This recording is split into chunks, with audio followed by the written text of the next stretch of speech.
is a subject of next hour's discussion, and call system is one of the openings. It belongs to the category of the openings that I would never recommend to play for white, because this is the kind of opening that normally adapted by beginners or by people, not necessarily beginners, but don't know anything about theory and just want to play, the chess easy way. So all they do is go d3, d4, c3, e3, knight f3, bishop d3. It's extremely passive opening and promises no advantage to white. Okay, let's talk about it. d4 and call system mostly can be played, not mostly, only can be played if black plays d5. Not necessarily on the first move. They can maybe go knight f6, knight f3 and d5, or d5, knight f3, knight f6, and now white plays very passive move e3. Now, notice one thing, that if they play e3 now, we don't have to go c5 and knight c6. We can simply play bishop f5. That's just another way of showing that to play like this for white will never promise them any advantage. So after e3 move, call system happens if black plays c5, white goes c3, knight c6 and bishop d3. Black goes e6, white castles, and black goes bishop d6, knight d2, black castles, and white goes queen to e2. Here is what white wants to do. White wants to play d takes c, and after bishop takes c5 to go e4 and try to free position in the center, hoping to get some little advantage. Now, it's okay, the setup that white has now, it's okay to play for black, because when you play black, you should never be nearly as ambitious as you play for white. So for black, it's okay to have same setup white has, because black is hoping for the equality. However, when you play white, you should try to get some advantage. e5, d takes c, bishop takes c5, and after e4, bishop to g4. This position is at least equal for black. If white goes rook e1, black may go bishop h5, hoping to go bishop g4 later, or maybe even rook e8.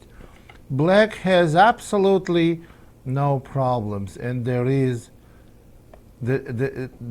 no way to play the opening for white like this. And again, once more, I want to point that if you don't want to get this position, and if white tries to play call system, there are ways of preventing it. Again, d4, d5. If they go e3, you already see that they want to go bishop d3. Maybe we go bishop f5 as soon as he is ready to put bishop on d3, and this way we're going to eliminate possibility of playing call system.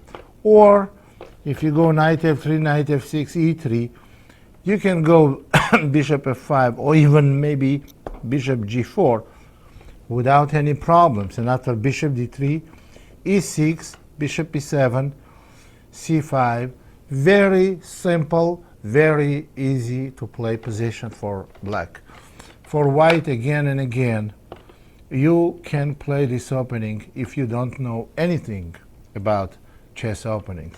But if you don't know anything, maybe it's a lot better idea to learn some openings, some minimum of the openings where you get more or less prospects for active play. So that's a vague introduction to the call system, and that's where we're going to end. I don't think this opening should be spent a lot more time on. Pirc defense is very interesting opening for black. I used to play it a lot for black. I abandoned it, but it's still very many positional, good and healthy positional ideas. Now, in order for you to learn how to play this opening for black, you have to put enormous amount of time. And what makes it difficult to play this opening, because if you mess up and if you make one little mistake, you are in danger of being totally squashed. So that's why, unless you have certain experience in this opening, I wouldn't recommend you to start now. If you have a lot of experience in this opening, you hardly need my advice. But if you are white and want to know one line that will get you out of the opening with certain advantage, with a comfortable position, that's what we're going to do now, and that's what we're going to discuss. e4, d6, d4, knight f6, knight c3, g6, knight f3, bishop g7. Well, this is most common moves in chess today, developed to central pawns and knights. Next move we want to play is h3.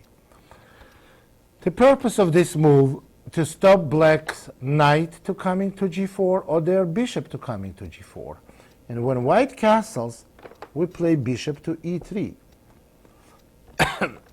The idea of bishop e3 move is, that now you see why we played h3. We stopped knight g4.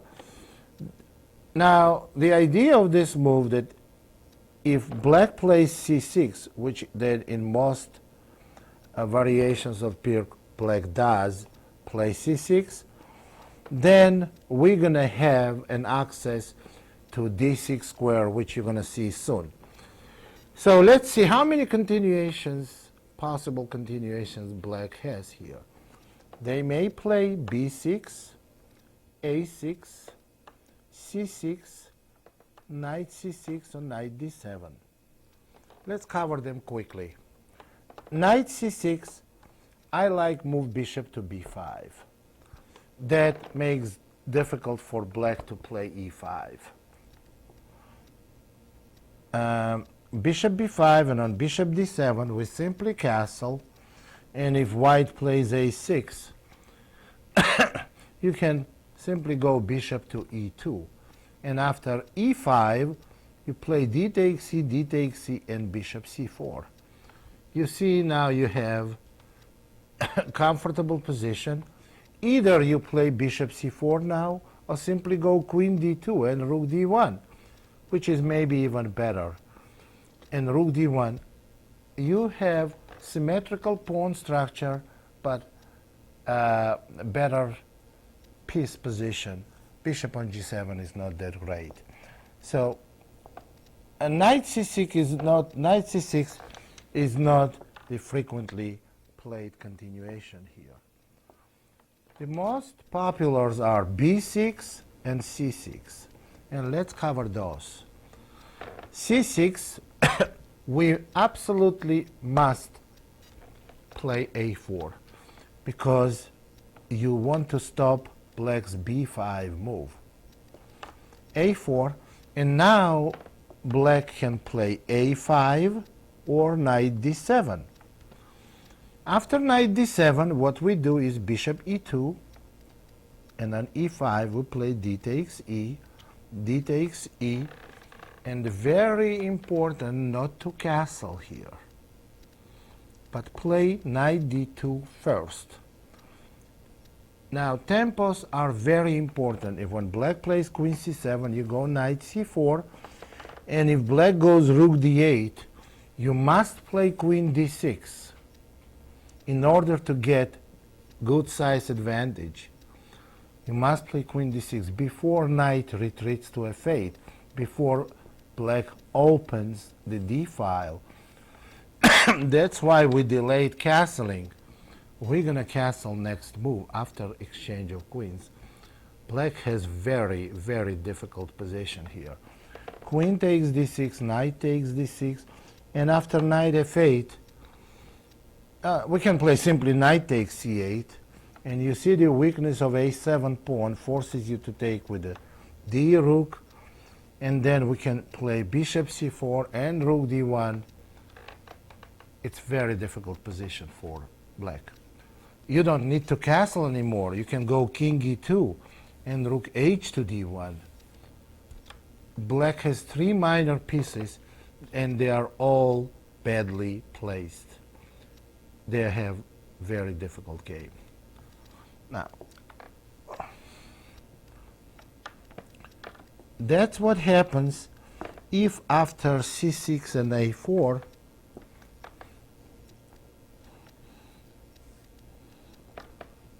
black plays knight d7 and trying to play e5. However, possibility is a5 to play knight a6 and knight b4. The move I like here, bishop e2, knight a6, we castle, knight b4, and now knight d2. We may be playing f4 and e5 unless white stops us by playing e5. And here comes very nice positional idea. This is actually very instructive, and in the game, if you see someone did it in the game without knowing this opening, then you can be 100% sure this is a player, very strong player, because this is very unusual maneuver. D takes E, D takes E, and knight c3 to b1. You're going back. And in a few moves, we will see that black has big problems. Well, for example, queen c7, c3, knight a6, knight a3. Next move is knight a goes to c4. And we will see that black has weaknesses on b6 square and on d6 square. White's knight is going to c4. However, black's knight on a6 is going nowhere, because the way you assess this position is very simple. There is criteria how to assess positions. Those type of positions are very easy to assess. What you do is very simple. You have identical pawn structure. Let's compare. Both kings are castled, both kings are safe. Let's compare strength of the minor pieces. There is bishop on e3, extremely strong piece, and there is corresponding piece on g7, the worst piece on the board. There is knight on a6 that goes nowhere, and knight on a3 that goes to c4, central square. Knight on d2 that may go to central square or to b3, knight on f6 that goes nowhere. And light square bishop is maybe the only piece that is okay for black, and even then when they go bishop e6, white can exchange that piece by playing bishop c4. And white has superiority in every other minor piece. Well, rooks we may assess as equal pieces, equally active pieces, equal potential pieces.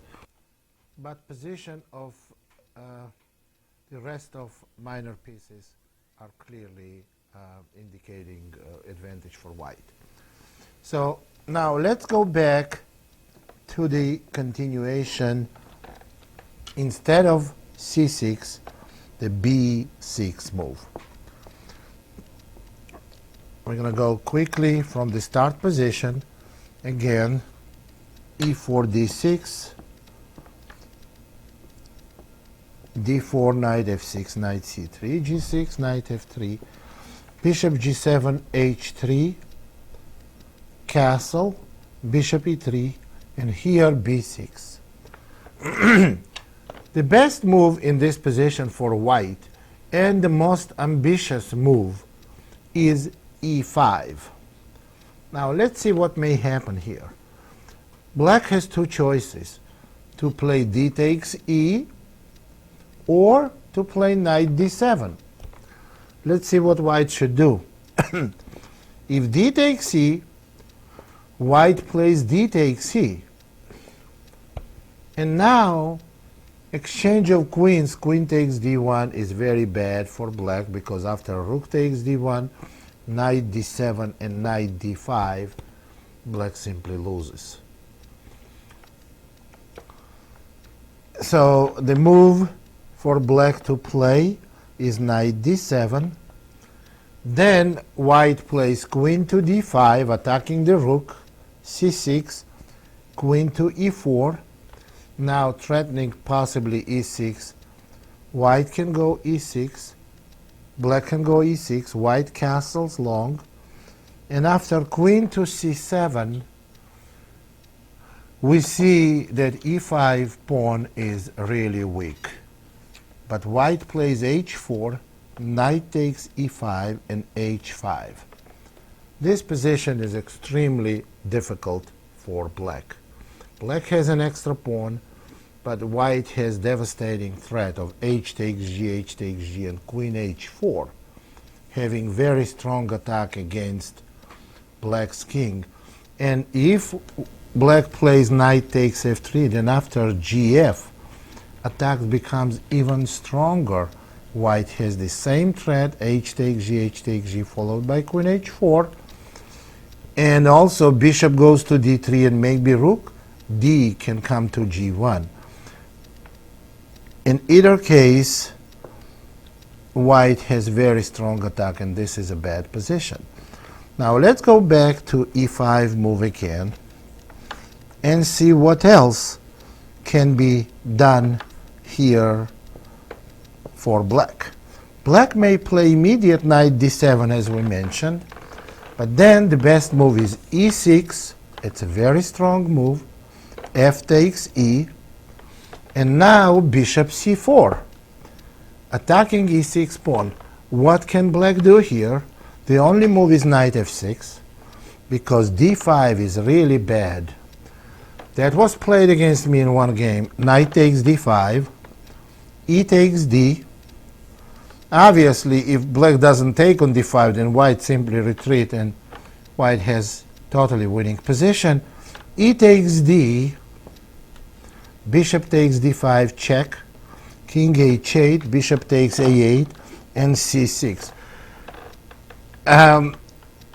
Black is never going to win this bishop on a8, because white can go d5 at any point, or c4 and d5. And black is going to have simply bad position. But they are just down a lot of material, and they are totally lost. So after bishop c4, the only acceptable move for black is obviously knight f6. But then white has d5 move, forces black to play e5, and then we can go either knight g5, following by knight e4, and later maybe h4 and h5, with a very, very good attacking chances. That's one way to play. And the other way to play, instead of bishop c4, you may try immediate h4 followed by h5. My preference is bishop c4 move, and not after knight f6 is d5, e5, and knight g5. I would say this position is very difficult for black, and that's what I would recommend. I think that briefly, not briefly, actually it does cover except for one more insignificant addition for black. bishop g7, h3, castle, bishop e3. We mentioned the a6 move, but now you can play simply a4. And if black plays b6 now, we transpose to the same variation that we played with b6 and e5 right away. Pawns on a6 and a4 hardly make any difference in this variation. So it's going to be the simple and simple transposition that would make no difference in assessing this variation. And this is the complete coverage of the Pirc defense we need to know. This is Grandmaster Damian Lemos here for OnlineChessLessons.net. First of all, I hope you enjoyed this video. If you would like to receive more free chess videos from us, you can just click the subscribe button below. I would also highly recommend signing up for my free mail course, the 10 Grandmaster Secrets to Dominate Chess.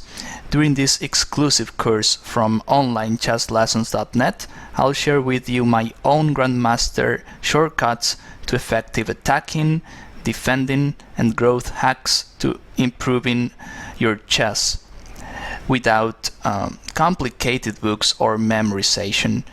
So sign up by clicking the sidebar on the right, and I know you won't be disappointed. Once more, this is Damian for OnlineChessLessons.net, and I'll see you in my videos. Thank you.